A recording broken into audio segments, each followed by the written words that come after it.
எல்லாருக்கும் வணக்கம். இது 2 பீக்கங்காய் இருக்குது. இதில் நான் சட்னி வைக்க போகிறேன். எல்லாம் கட் பண்ணிவிட்டு காமிக்கிறேன். சட்னிக்கு தேவையான பொருட்கள் பீக்கங்காய் அரிஞ்சு வச்சுருக்கேன். தக்காளி 1, சின்ன பல்லாரி 2, கருவேப்பிலை 1 கொத்து, மஞ்சத்தூள் நம்ம 1/2 டீஸ்பூன் போட்டுக்கலாம், பெருங்காயத்தூள், தனி மிளகாத்தூள். வெடித்ததும் வெங்காயம், கருவேப்பிலை லேசாக வதக்கிட்டு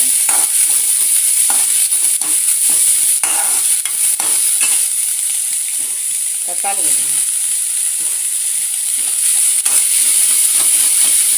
நல்லா வதக்கிட்டு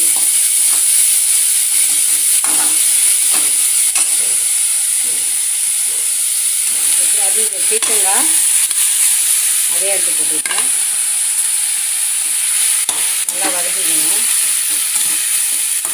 நல்லா வதங்கி வரும். அது வரைக்கும் நல்லா சிம்பிளாக வதக்கிக்கிட்டே இருக்கணும். நல்லா பச்சை வாசனை போன வரைக்கும் வதக்கணும்.